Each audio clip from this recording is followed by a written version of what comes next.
विद्यार्थी मित्रांनो, BARTI, T-R-T-I, R-T, सारथी आणि महाज्योती अशा विविध संस्थांमार्फत विविध स्पर्धा परीक्षांसाठी सी-ई-टीची अर्ज प्रक्रिया सुरू आहे आणि पुन्हा एकदा मुदतवाढ देण्यात आलेली आहे. संपूर्ण डिटेल्समध्ये माहिती सांगणार आहे.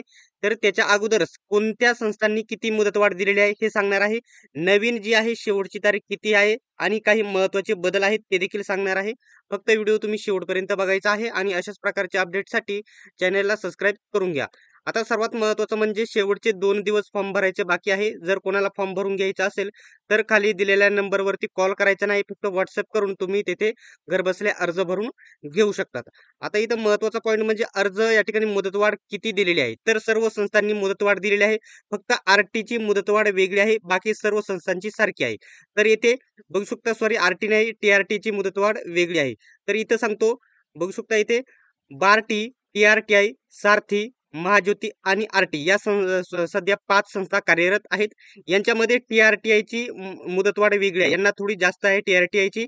बार्टी, सारथी, महाज्योती आणि आर-टी या सर्वांची सारखी आहे. तर सर्वात अगोदर फॉर्म भरण्याची शेवटची तारीख ही 20 ऑगस्ट होती. त्याच्यानंतर मुदतवाढ वाढवून ही या ठिकाणी 28 ऑगस्ट पर्यंत केलेली होती. परंतु म्हणजे काल ही शेवटची मुदत होती. पुन्हा 2 दिवस या ठिकाणी वाढवण्यात आलेली आहे. तर बघू शकता सदर घोषणापत्राद्वारे बार्टी, सारथी, महाज्योती आणि आर-टी या 3 याच्यामध्ये टी-आर-टी-आय नाही हे लक्षात घ्यायचं आहे.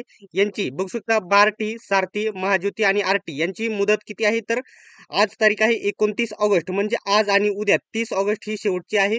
आज 29 आणि उद्या 30 2 दिवसामध्ये तुम्ही फॉर्म भरून घ्यायचे आहे.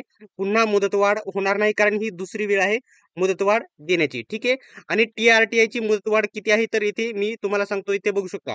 मुदतवाढ 1 मिनिट बघू शकता टी-आर-टी-आयची 4/9 म्हणजे या ठिकाणी 4 सप्टेंबर पर्यंत मुदतवाढ आहे टी-आर-टी-आयची. हा पॉईंट तुम्ही लक्षात घ्यायचा आहे.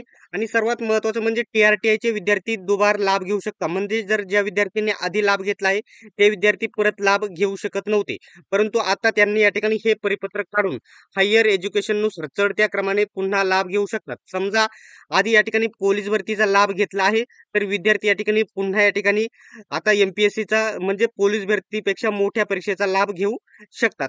आणि जर तुम्ही आधीच या ठिकाणी मोठ्या परीक्षेचा लाभ घेतला असेल तर त्याच्यापेक्षा हायर एज्युकेशनने मोठ्या परीक्षेचा तुम्ही लाभ घेऊ शकतात. याच्याबद्दल कोणत्याही प्रकारचा जर डाऊट असेल तर कमेंट बॉक्समध्ये विचारा. अशाच प्रकारच्या अपडेटसाठी आपला जो टेलिग्राम ग्रुप आहे नक्की जॉईन करा. लिंक तुम्हाला डिस्क्रिप्शनमध्ये देत आहे. सर्वांनी व्हिडिओ शेवटपर्यंत बघितल्याबद्दल धन्यवाद. भेटूयात आपण नेक्स्ट व्हिडिओमध्ये.